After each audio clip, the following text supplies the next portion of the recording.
بسم اللہ الرحمن الرحیم، السلام علیکم، میں ہوں محمد عثمان، آپ دیکھ رہے ہیں پروگرام فراز اور مقبول جان کے ساتھ۔ ناظرین، آج بھی سابق ڈی جی ایف آئی اے بشیر میمن صاحب کے الزامات کی گونج پاکستان کی سیاست میں سنی جا رہی ہے، اور آج وزیر اعظم عمران خان صاحب نے کچھ سینئر اینکرز کو بلایا اور ان سے گفتگو کی، اور آج ان کے الزامات کے جواب دیے، سوائے ایک کہ انہوں نے کہا کہ انہوں نے خواجہ آصف کے خلاف تحقیقات کا ضرور کہا تھا، اس کے علاوہ انہوں نے بشیر میمن صاحب سے کسی کے بارے میں کوئی بات نہیں کی۔ ان الزامات کی حقیقت کیا ہے؟ کل بھی ہم نے اس کا ذکر کیا تھا، آج بھی تذکرہ کریں گے۔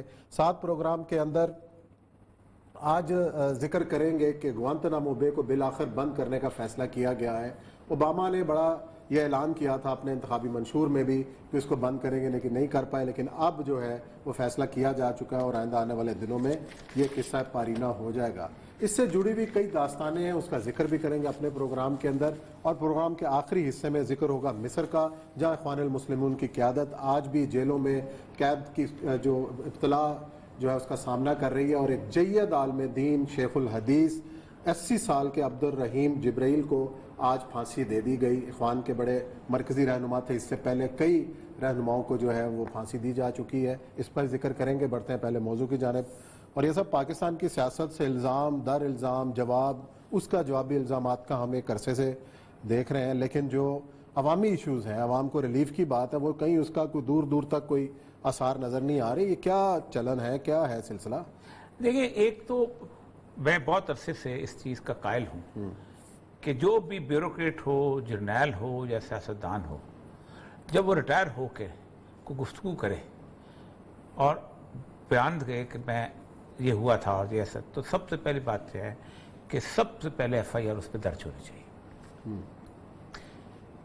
پولیس آفیسر جرم میں اگر شریک نہیں ہوتا تو اس کی خاموشی جو ہے اس کا بہت بڑا جرم ہے۔ آپ کے ذمہ داری آپ کو دی گئی ہے کہ آپ نے جرم کو روکنا ہے، آپ نے ترغیب کو روکنا ہے۔ ایک آدمی آپ کو 5 لاکھ روپے رشوت پیش کرتا ہے، رشوت اس کے ہاتھ میں بھی ہوتی ہے، تب بھی آپ اس کو گرفتار کر لیتے ہیں۔ ایک آدمی آپ کو سفارش کراتا ہے اور آپ اس کو گرفتار، ایک آدمی اپنا انفلوئنس استعمال کرتا ہے، آپ اس کو گرفتار کر سکتے ہیں۔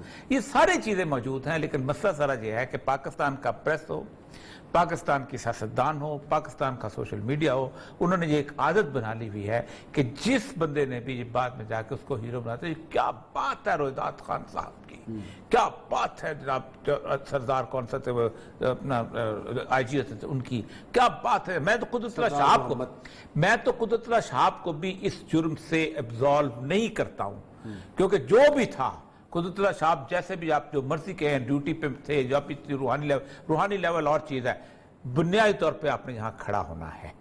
آپ کھڑے ہوئے یا نہیں کھڑے ہوئے، بالکل پھر دعویٰ مات آپ کریں کہ آپ کیا۔ ایک اور طرح کے لوگ ہوتے ہیں کہ جو ایک جرنل سی بایوگرافی لکھ کے چلے جاتے ہیں زندگی، لیکن ہیرو مت۔ اسی لیے آپ نہیں لکھ رہے بایوگرافی؟ میں تو لکھتا، میں لکھوں گا بھی نہیں، اس لیے کہ میری بایوگرافی 17 سال نوکری کے اندر لکھی جانی شروع ہو چکی تھی۔ میں جب نوکری کے اندر تھا اور میں نے اس کو بھگتا ہے، ہر سال بھگتا ہے انکوائریوں کی صورت میں، اس لیے میں کہتا ہوں کہ اس وقت تم لوگ کیوں نہیں بولے تھے؟ اور یہ جو کہتے ہیں کہ ہمیں نقصان پہنچایا جاتا، مجھے کیوں نہیں نقصان پہنچایا؟ مجھے میری اللہ نے میری حفاظت کی۔ تو یہ اس بات کے اوپر ایسا گواہ، اس کے اوپر کسی قسم کی گفتگو جو کرتے ہیں ان کا مسئلہ ہے، وہ میں اس پہ وقت اس لیے ضائع نہیں کرنا چاہتا ہے، لیکن اس کے باوجود عثمان صاحب اس طرح کی گواہی نے پاکستان کی پوری سوسائٹی کو تلخ کر کے رکھ دیا، اور ہم اکثر اوقات سارا ایویڈنس کیا ہے، لوگ اس کے کتاب میں یہ لکھا ہے، وہ کتاب آسمان سے اتری ہے۔ ایک بندہ جو پوری زندگی کاسا لیسی کرتا ہے، 4 پلاٹ حاصل کرتا ہے، زندگی کے اندر مراد حاصل کرتا ہے، 5-6 گن مین لے کے چلتا ہے، آگے آگے ٹوٹو چل رہے ہوتے ہیں، زندگی کے اندر ہر طرح کی پوسٹنگ دیتا ہے، اس بندے کی کتاب پہ کیا اعتبار آ گیا؟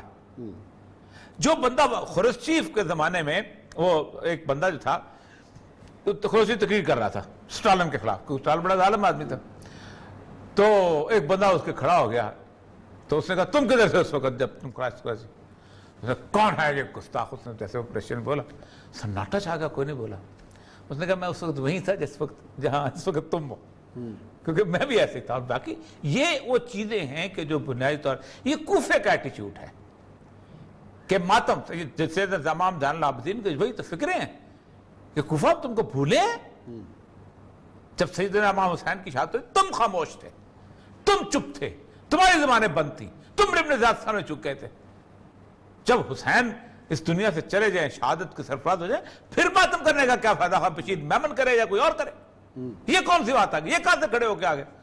फिर तो सारे साथ चले जाते हैं। लेकिन एक बात जो वज़ीर आज़म साहब ने कही है कि सिवाय ख्वाजा आसिफ साहब के बारे में कि चूंकि वो वज़ीर खारजा थे और अकामा होल्डर थे, उसकी तहकीकात का हुक्म उन्हें दिया, वो दे सकते हैं। प्राइम मिनिस्टर को तहकीकात करने के हुक्म का पूरा इख्तियार है, क्योंकि प्राइम मिनिस्टर से तमाम अथॉरिटीज से निकलती है। He is head of the prosecution भी है, पाकिस्तान के सारी प्रोसिक्यूशन, क्योंकि at the end of the day जिस वक्त आप करते हैं ना तो कहते हैं कि वर्सेस द स्टेट, फलाना वर्सेस स्टेट को कौन रिप्रेजेंट करता है? गवर्नमेंट का कौन हेड है? Prime minister. तो तमाम प्रोसिक्यूशन का ऑटोमेटिकली, तमाम लीगल बिजनेस का ऑटोमेटिकली हेड जब प्राइम मिनिस्टर बन जाता है। वो कह तो सकता है कि ये करो, डायरेक्शन दे सकता है कि फलाना आदमी की, मैं समझता हूँ कि ये बात है, लेकिन ये जब कहेगा कि ख्वाजा उसको पकड़ के बंद करो या ख्वाजा के खिलाफ केस निकालो, फिर वो गलत करेगा, फिर वो कार्य सरकार में दाखिल करेगा। अगर तो वज़ीर आज़म ने ये कहा है कि मैं देखना चाहता हूं कि ख्वाजा से अंदर होता है, तो फिर गलत है। तो फिर उस वक्त बशीर मेमन साहब का ज़मीर जागना चाहिए था। फिर बाकी लोगों का ज़मीर, अगर आपका ज़मीर नहीं जागा तो इसका मतलब यह है कि आपको कोई हक, और मैं तो अक्सर समझता हूं कि हमारे लोग ना टीवी वाले चस्कारे लेते हैं बाद में बैठ के। अच्छा आपने ये किया था, वो तो क्या कहा था, चस्के लेते हैं। और ये सारे के सारे जो है ना, बेसिकली हमारे जर्नलिस्ट हैं, इस तरह के लोग, ये बुनियादी तौर पर उस जुर्म को प्रमोट करते हैं कि जिस जुर्म में वक्त पर खामोशी होती है और वक्त के बाद बोलना होता है। ये गलत है, ये गलत है। अच्छा अब आते हैं ताज़ा तरीन जो बाकी चीज़ें, इसको छोड़ें। मतलब पाकिस्तान की जो पॉलिटिक्स है ना, ये वक्त के साथ साथ बहुत आगे आगे गंभीर होती चली जाएगी। बाजा साहब से मुलाकात, गुफ्तगू हुई है अमेरिकन उसकी, उस पर चाइनीज़ ने कुछ खबरें निकाली हुई हैं, और चाइनीज़ समझते हैं कि अमेरिका जो है पाकिस्तान को वैसे ही उलझाना चाहता है जैसे वियतनाम से निकलते हुए उसने कंबोडिया को उलझाया था। कंबोडिया में हुआ ये था कि कंबोडिया जो था वो उसमें लड़ाई चल रही थी, उसके खैमर रूच जो थे, तो उन्होंने एक दरिया था, रेन रिवर था, उसके अंदर कोई 300-400 लाशें जो हैं वो मार बोर के बंदे भेज दिए, और वो कहा कि तो हमारे बंदे हैं, वेद कांगियों के मुकाबले में लड़ रहे थे, तो जाकर उस पर हमला करते हैं शुरू कर, इधर से वियतनाम की बात शुरू। अब अगर खुदा ना खास्ता, क्योंकि हम बिल्कुल इस वक्त 9/11 पे खड़े हैं, मुशर्रफ के सामने जो सवालात थे वही सवालात इस वक्त कमर जावेद बाजवा के सामने, और उसी तेजी के साथ चले आ रहे हैं कि क्या आप अमेरिका का साथ किस मामलात में दोगे, किन टर्म्स एंड कंडीशन में दोगे, आप अफगानिस्तान की गवर्नमेंट, बल्कि ये डबल सवाल हो गए। ये मुशर्रफ और नवाज शरीफ के मिले जुले सवाल जो हैं अब अपना उनके सामने आ गए। इमरान खान साहब तो अल्लाह हाफ़िज़ है, वो तो उनकी तो सियासी सोच बसीरत इतनी ज़्यादा है, और वो मगरब को इतना ज़्यादा जानते हैं, इतना ज़्यादा जानते हैं कि वो किसी वक्त भी कोई फैसला कर सकते हैं। क्या फैसला कर सकते हैं? मगरब वक्त से पहले रोजा खोल दे, थोड़ी बात मगरब का जमाना छोड़े, मजाक की बात है, वैसे कहेंगे मेरे साथ आपने जाती करी, लेकिन उसमें वो कह रहे हैं कि पाकिस्तान, इस वक्त खबरें चाइनीज मीडिया के पाकिस्तान से 2 एयर बेसिस मांगे गए हैं। रिट्रीव की क्या जरूरत है?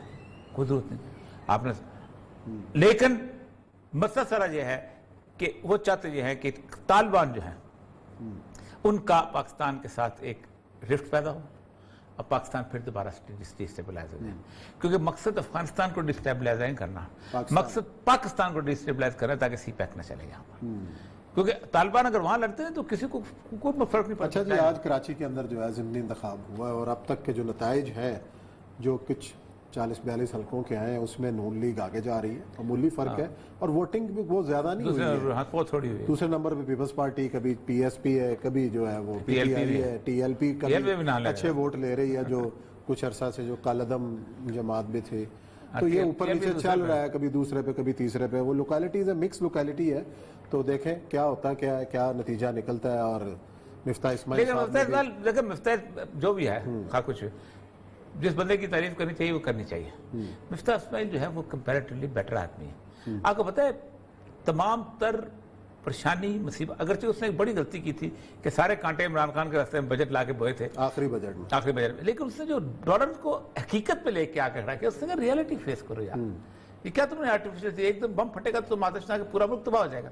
फिर गुफ्तगू शुगुफ्तगू भी ठीक, अगर उसका लॉयल्टीज नून लीग के साथ बहुत ज्यादा नून होनी लीग चाहिए में कोई बुरे लोग हैं, हर अच्छे चीज लोग भी हैं। हाँ नहीं मैं अगरचे मैं कहना मैं नून लीग के हिसाब से कर रहा हूँ लेकिन नून लीग के बाकी लोग जो थे वो और तरह की पॉलिटिक्स करते ये बता एक तो ये है दूसरा ये है कि फैसल वाडा साहब की शख्सियत जो है उसके मुकाबले में मुफ्ता इस्माइल साहब को तक पढ़ा लिखा बंदा है, बाहर का पढ़ा लिखा है और इकोनॉमी को जानता फैसल वाडा बेसिकली फैसल वाडा एक शो ऑफ है पैसा दिखाओ ट्रेल मोटरसाइकिल पे चले जाओ गुफ्तगू और से कैसे कर दो इधर से इधर छोड़ दो वो छोड़ दो फैसल वाडा बस अच्छा है क्रिकेट के उन दीवानों की तरह चाचा क्रिकेट की तरह बस झंडा लेके पीटीआई का घूमता है फैसल वाडा की शख्सियत अपील नहीं कर सकी कराची वालों को देखिए कराची सबसे ज्यादा लिटरेट शहर है और क्या लेकिन टीएलपी का वहां उभरना और इस सारे क्राइसिस में उभरना और उसको दहशतगर्द तंजीम के तौर पे नोटिफाई करने के बाद उभरना ये बहुत बड़ी बात है। ये तो हर हल्के में उसने पॉकेट्स तो बनाई हुई है ना टीएलपी ने, है तो ये सही। पॉकेट थी सुन्नी है उसकी बरेलियों की पिछले इलेक्शन में भी इतना वोट तो लिया था। पॉकेट खत्म हो गई थी यार नूरानी साहब के बाद नूरानी साहब की जिंदगी में खत्म हो गई। नूरानी साहब के बाद बात कर रहा हूँ कि टीएलपी ने अपना एक मजबूत हल्का हर हल्के के अंदर निकाला वोट बैंक बनाया। और मैं आपको बताऊं उसमें सिर्फ बरेलवी नहीं है मैं कोर पीपल को जानता हूं बेशुमार और तरह के लोग हैं ऐसे लोग हैं कि जो वाकई समझते हैं कि स्टैंड ठीक है ऐसे लोग हैं जो वाकई और बात है एक बात बड़ा अजीब सी बात है कि अलावा खादम हुसैन रिजवी जो है उसने अपने इल्म से भी मुतासर किया मैं कई दफा इस फिक्र किया कि यूसुफ सलाहुद्दीन ने मुझे खुद कहा कि हमने इकबाल को इतना पढ़ा लिखा इकबाल के बारे में नहीं देखा किसी बंदे को अपनी जिंदगी में उससे मुतासर किया बात मुतासर को ये बदनाम करने पे आते जो जिसको मर्जी बदनाम करने मैं कल को किसी को भी बता सका लेकिन उसके इन रोड्स हैं। चले जी देखते हैं कौन फातेह करार पाता है। यहाँ लेते हैं ब्रेक और ब्रेक के बाद आएंगे तो प्रोग्राम का सिलसिला जारी रहेगा।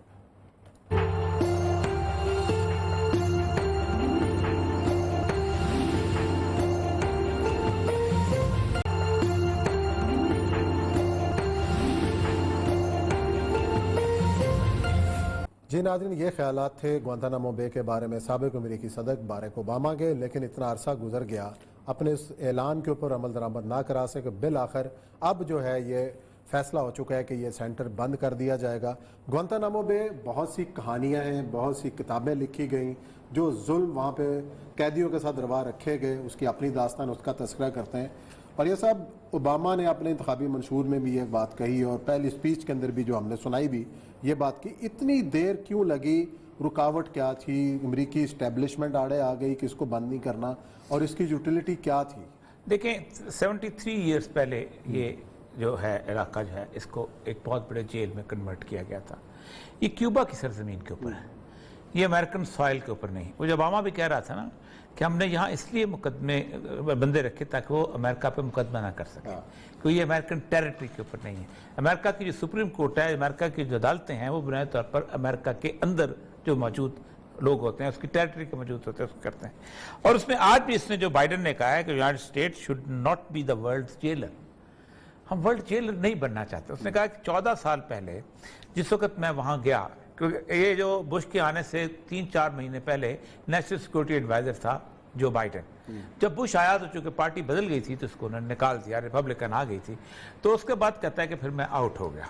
फिर जब मैं ओबामा के ज़माने में वहाँ गया तो मैं हैरान रह गया कि बुनियादी तौर पर इस पूरे जेल के इर्द गिर्द थाउजेंड एंड थाउजेंड्स ब्यूरोक्रेसी जमा है जो पैसे खाती है और ये करती है इन्वेस्टिगेटर्स हैं फलां हैं। और फिर सबसे बड़ी बात है कि सिर्फ अमेरिकन इंटरेस्ट के लोग नहीं वहाँ पर मौजूद थे इजराइल को साथ दे मतलब एक इस वक्त जो सबसे बड़ा क्वेश्चन है वो अब्दुल मालिक है जो कि सस्पेक्ट है कीनिया का जिसने मंबासा के अंदर इजराइल को टारगेट किया था। अब वो सस्पेक्ट है लेकिन उठा के उसको ले आए हैं वो 12-13 साल से जेल। ये बीच में खत्म भी होता गया क्योंकि इससे पहले कम्युनिस्ट यहाँ रखे जाते थे। लेकिन मेरे सामने ये सारी की सारी अब्दुल मुस्लिम दोस्त की बायोग्राफी है उसकी जेल की मौला अब्दुल सलाम दईफ की ये किताब है ये टर्की का मुराद करनाज है ये डॉक्टर अहमद शेख है मुल्तान के ये भी वहाँ से होके आए हैं। इनकी तो बड़ी अजीब दास्तान है। वहाँ से लेके आए वहाँ से आके उन्होंने वहाँ पर रख दिया कहाँ अपना बगराम जेल में रख दिया। बगराम जेल के अंदर ये बंदा पंजशेर के अंदर इन्वॉल्व था किस तरीके से और आखिर में ईरान से रहा हुआ ईरान के हवाले कर दिया। अच्छा अब ये इसलिए छोटी मौजम बेग की कहानी मैं खुद उस वक्त इंग्लैंड में था जब उसके वालिद से मुलाकात हुई वो मूवमेंट चल रही थी वो बेचारा अपनी बीवी के साथ आके यहाँ पर अफगानिस्तान में आके स्कूल खोले हुए थे 3-4 स्कूल। वो जहाँ से निकला पाकिस्तानी था, समझा पाकिस्तान में हमें पनाह मिलेगी। मुशर्रफ साहब का वो दौर था जब वो मुसलमानों को बेचते थे और बेच के उन्होंने पैसे खड़े किए, उन्होंने इसको भी पैसे खड़े कर लिए। रसूल अकरम सल्लल्लाहु अलैहि वसल्लम की हदीस है, अल्लाह की, उसके रसूलों की और तमाम लानत करने वालों की लानत उस शख्स पर कि जिस शख्स ने किसी एक आज़ाद आदमी को पकड़ा और बेचा। और फखर से मुशर्रफ साहब ने लिखा था कि मैंने तो और इस पाक पे 2002 में जब इन्होंने इफ्ताह किया है तो सबसे पहला जो प्रिजनर आया है वहां पर वह पाकिस्तानी था जिसका नाम अली था और उसका कोई पता लग नहीं था। उसको वो चलते चलते उन्होंने पकड़िया और उन्होंने उसके हवाले कर दिया, पैसे ले लिए। इसके बाद 80% के करीब लोग जो थे वो सारे के सारे वहां से निकल गए। अब आप देखें, बायोग्राफीज देखें, ये बेसिकली एक ओपन कैंप था दरिया के किनारे जिसके इर्द गिर्द जालियां लगी हुई थी। इसमें एक तो ये है कि पहले तो उन्होंने पीछे से हाथ बांध के उसके बांध के बिल्कुल जैसे हमारे यहाँ एक मुर्गा बनाते हैं स्कूलों के अंदर, उस तरह की, उससे परमानेंट उनको रखा गया। वो कहते हैं कि हम जहाँ पहुँचे तो हम तो बंद कर दिया था, तो हमने समझते तो समुंदर है सामने और सारा कुछ देखेंगे, और ये कई किलोमीटर के उसके ऊपर। कहते फिर आहिस्ता आहिस्ता हमने देखा कि एक बहुत बड़ा जो है उसके ऊपर कवर जो था ना उसका जो कनात का तरपाल का कवर जो है वो उसके ऊपर चढ़ना शुरू हुआ और फिर पूरे कैंप को उन्होंने तरपाल ने घेर लिया और हमें सिर्फ समुंदर की आवाज़ आती थी। ना वहाँ पर कुछ सूरज होता था, ना पर परिंदों की, कभी कभी सीगल की आवाज़, कभी कुछ, और उसके अंदर वो सालों उन लोगों ने वहाँ गुजारा है। बदतरीन तशद्दुद उनके साथ किया गया, बदतरीन किस्म का, किसी को मारा गया। वाटर बोर्न तो आम था, इसकी कहानियाँ इतनी आम हुई जिसके हिसाब नहीं, लेकिन वो बेचारे चूँकि एक ऐसी जगह पर थे कि जहाँ किसी की टेरिटरी डिक्लेयर नहीं की गई थी, वो अपील तक नहीं कर सकते थे, वकील तक नहीं कर सकते। जिनका कोई था वो जा पाकिस्तानी कई अभी भी हैं 12 के 13 अभी भी मुझे याद इस तरह के है इस वक्त तकरीबन ये। लेकिन मसला सर ये है कि क्या इन कैदियों के बारे में कोई आंख से आंसू बहेगा इस मुल्क के अंदर? भगत सिंह का यौम मना लेते हैं हम लोग पाकिस्तान के अंदर खड़े होकर, फैज अहमद फैज की नर्म नाजुक जेल और उनकी मॉडल टाउन से इनकलाब की राहदारी को हम अप्रिशिएट कर लेते हैं, हम वो सारा कुछ कर लेते हैं कि जो कि इस्लाम के, मुसलमानों के तशख्खुस के मुखालिफ होता है, लेकिन हम इन लोगों के बात नहीं करेंगे। सैफुल्लाह पुराचा जो है बुजुर्ग आदमी है, जेल में है आज तक गुआंतानामो बे में, बुजुर्ग आदमी, मैं जानता हूं उस शख्स को, सिर्फ स्कूल खोलने वहां जाता था और पूरी दुनिया को उन्होंने ये सारा का सारा। अब इसमें उन्होंने ये कहा है कि हमारे पास जिस वक्त प्रिजनर्स हैं उसमें 28 ऐसे हैं जो कि ट्रांसफरेबल हैं, उनका जिन मुल्कों को उनको कुछ मुल्कों के बारे में है वो उनका मसला है कि वो नहीं, पाकिस्तान के जो कैदी पाकिस्तान को पाकिस्तान आते हैं, पाकिस्तान आते हैं, पाकिस्तान जब आते हैं उनके बाद जो पाकिस्तानी एजेंसीज उनके साथ करती है ना, वो उनका भी कमाल है। फिर वो फिर कहते हैं अल्लाह खाला का बेहतर है तो गुआंतानामो में बेहतर से। अच्छा, हाँ, वो जो पेशावर में लीगल स्टेटस क्या होगा? लीगल में 12 लोग ऐसे हैं जिनके बारे में कहते हैं कि ये ऐसे हैं कि जिनका फैसला करना पड़ेगा बिकॉज दे मिलिट्री कम्बैटेंट हैं। अब मसला सारा ये है कि आप सेकेंड वर्ल्ड वॉर लड़ते हो, आप ट्रायल और न्यूरमबर्ग करते हो, आप वहां जिनेवा कन्वेंशन अप्लाई करते हो, इन लोगों पे जिनेवा कन्वेंशन अप्लाई नहीं होता। उस्मान साहब ये कितनी तकलीफदेह बात है। यानी ये वो बदकिस्मत दुनिया है कि जिसके अंदर कुलभूषण पे जिनेवा कन्वेंशन अप्लाई हो सकता है, गुआंतानामो बे के कैदियों पे जिनेवा कन्वेंशन, हर ह्यूमन राइट। फौत हो गए हमारे आईए रहमान साहब, मैं आप सलाम करता हूं, बड़ा काम किया होगा। मुझे ये बताइए, एक आवाज आईए रहमान से लेके आसमा जहांगीर तक कभी किसी ने गुआंतानामो बे के लिए निकाली? मुंह बंद हो जाते हैं लोगों के, सिर्फ इसलिए कि उनके चेहरे पे दाढ़ी है, सिर्फ इसलिए कि उनके माथे पे मेहराब है, सिर्फ इसलिए कि अल्लाह का नाम बुलंद करने के लिए खड़े होते हैं। वरना जुल्म तो, वरना मैं निकाल देता हूं वो जो जुल्म और बर्बरियत की कहानियां जो चिली में और जो निकारागुआ में और जो होंडुरास में और जो वियतनाम में कम्युनिस्टों की शुरू आई, आपका कोई सोचा है? लेकिन को कहते हैं हम इनकलाब के लिए करते हैं, और किया उन्होंने। मसला सारा ये है कि ये डिसीजन हो रहा है। मुझे ये समझ नहीं आती कि अमेरिका ये जो डिसीजन कर रहा है ये नेकनीति से बाहर नहीं कर रहा। उसकी एक वजह है, अमेरिका एक ऐसी जंग के अंदर दाखिल होने वाला है और ये बहुत बड़ा टर्निंग पॉइंट है हिस्ट्री का। एक बंदा था फुजीयामा, उसने किताब लिखी थी अंडर द हिस्ट्री, बड़ी कमाल किताब है, जब ये वाक़या जिसमें नजरिया खत्म हो जाएगा। अच्छा, आपने 1917 से लेके एक जंग शुरू की और 1992 तक खत्म कर दी। हमने कम्युनिस्ट کوئی گوریلا نہیں رہنے دینا دنیا میں، ہم نے کوئی کمیونسٹ حکومت نہیں رہنے دینی، ہم نے کسی قسم کی کوئی پالیٹکس کی چلنے نہیں دینی، کہیں پر بھی ہو آپ نے تو آپ برباد کریں۔ آج آپ کمیونسٹ گوریلا ڈھونڈ کے بھی نہیں، ورنہ بڑے بڑے ہوتے تھے، یہ نکسل ماوسٹ، یہ نکسل باڈی، یہ فلانا، یہ وہ انقلاب لانے والے، یہ جن لوگوں نے یوکرین میں پتہ نہیں کہاں کا انقلاب۔ پھر جب وہ ختم ہوا تو آپ نے دو کام کیا، ہم نے کوئی سیاست مذہبی نہیں رہنے دینی، خواہ کچھ ہو، خواہ وہ مرسی اٹھے وہاں پر، خواہ وہ اپنا اس کیا نام ہے اس کا جو ہے سالویشن فرنٹ والا الجیریا والا اٹھے، عباس مدنی اٹھے، ہم نے نہیں رہنے دیں۔ اور ہم نے بندوق بھی نہیں رہنے دینی ان لوگوں کے ہاتھ میں۔ پہلے ہم نے کمیونسٹوں سے بندوق چھینی تھی، اب بندوق سے ریاست چلائے گی، وہاں چلائے جیسی چلائے، جس سے چلائے، جس کو قتل کرے، جتنا قتل کرے، ہمیں گوارا ہے کیونکہ ریاست ہے، ریٹ آف دا گورنمنٹ جو ہے وہ رول آف دا ڈے ہے۔ اب جو جنگ امریکہ جس میں انٹر ہو رہا ہے یہ کاروبار کی جنگ ہے۔ پہلے کس کی تھی؟ پہلے نظریات کا لبادہ تھا، جنگ کاروبار کی تھی۔ دیکھیں نا آپ دیکھیں، آپ واضح ہے عثمان صاحب، پہلے یہ تھا میں جہاد کرنے جا رہا تھا، مجھے نہیں پتا تھا یہ کاروبار کی جنگ۔ اب کنٹینمنٹ آف چائنا جو ہے یہ اسلام کا نعرہ نہیں ہے، نہ یہ کرسچینٹی کا نعرہ ہے، نہ یہ یہودیت کا نعرہ ہے، یہ واضح کھل کے سامنے آ گئے ہیں containment of China. CPEC نہیں چلنے دینا، نہیں چلنے دینا، ختم، دیٹس آل۔ یہ واپس ہم فرسٹ ورلڈ وار اور سیکنڈ ورلڈ وار کے زمانے میں آ گئے ہیں کہ فرینچ اور برٹش انہوں نے جرمن اکانومی کا ستیاناش کرنا ہے اور انہیں کر کے دکھایا۔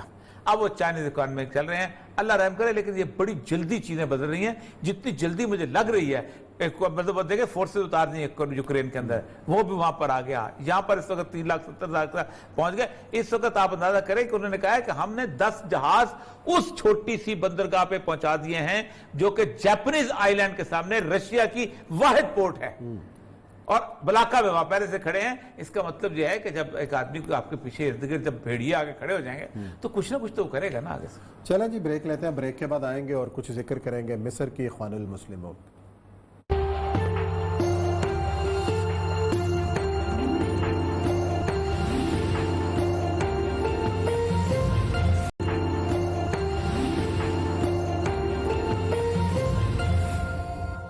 جی ناظرین، بریک کے بعد آپ کو خوش آمدید کہتے ہیں۔ کچھ ذکر کرتے ہیں مصر کا، جہاں اخوان المسلمون کے ایک اہم رہنما اور جید عالم دین، ہزاروں علماء کے استاد، حافظ قرآن عبد الرحیم جبرائیل کو جیل میں پھانسی دے دی گئی۔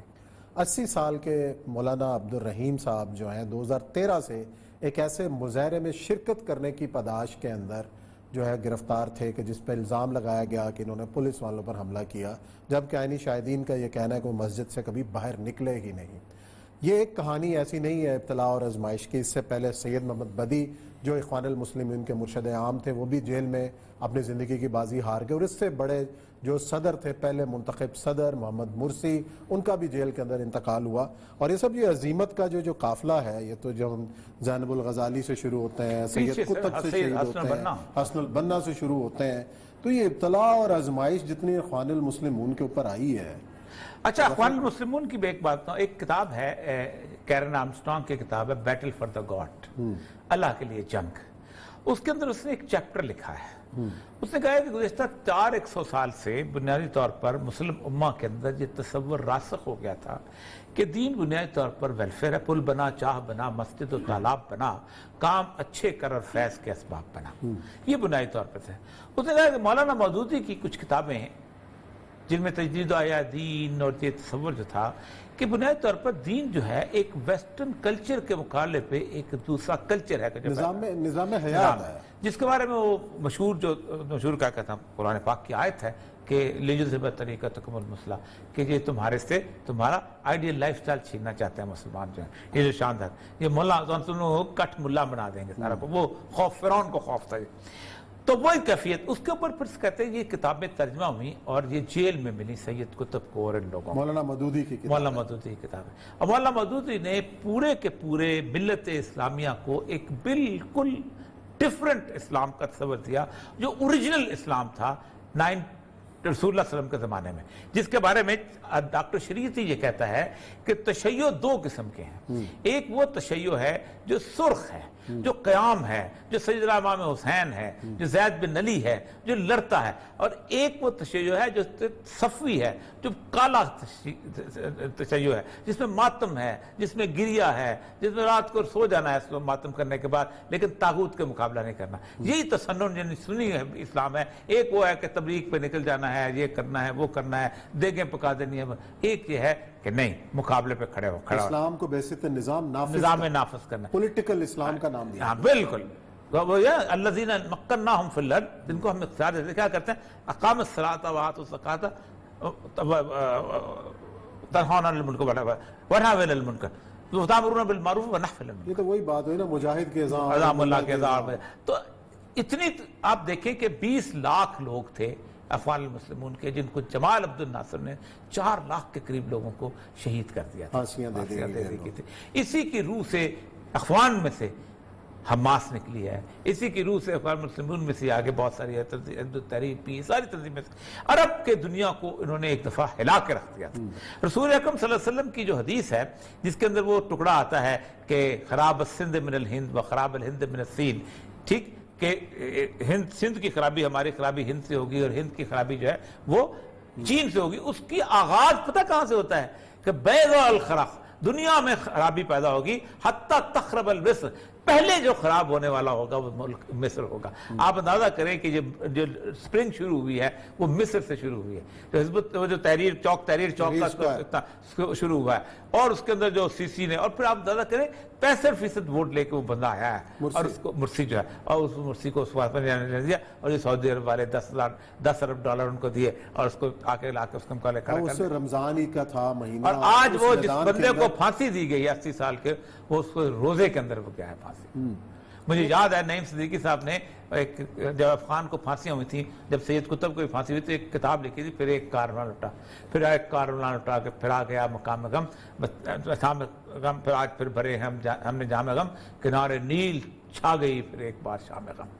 نیل کے ساحل کے اوپر عجیب و غریب سی کیفیت ہے، اور آپ اندازہ کریں کہ کیسے کیسے لوگ وہاں پہ پیدا ہوئے ہیں. جب میں ازہر وہاں پر، میں تو کبھی کبھی آپ سنے عبد الباسط کی آواز سنیں تو لگتا ہے کہ مصریوں کو کتنی محبت تھی اس دین کے ساتھ، تو کس الہان کے ساتھ. لیکن یہ جو لوگ ہیں، اب زینب الغزالی جو عورت ہے، جس نے اس کی رودات پڑھ لیں، جو اس کے ساتھ جیل میں ہوئی ہے، اور جو اس کے ساتھ ظلم و بھرپریت ہوئی ہے، بڑے بڑے برداشت نہیں کر سکتے، بڑے برداشت نہیں کر سکتے. یہاں تو حالت ہے نا کہ وہ جو دین ہمارے ہاں نا، وہ فقہ کی اس کے اندر پڑا ہوا ہے. میں آپ کو بتاتا ہوں، بگرام جیل سے ایک آدمی نے ایک ہمارے عالم دین کو خط لکھا کہ میں یہاں پر مدتوں جیل میں ہوں، مجھے پانی بھی نہیں دیتے، غلاظت طہارت صاف نہیں ہو پاتی، کچھ نہیں ہوتا، میں نماز جو ہے میں نے وہ پڑھ لی ہے اس کی بغیر وضو کے تیمم کے، کچھ ہو نہیں سکتا تھا.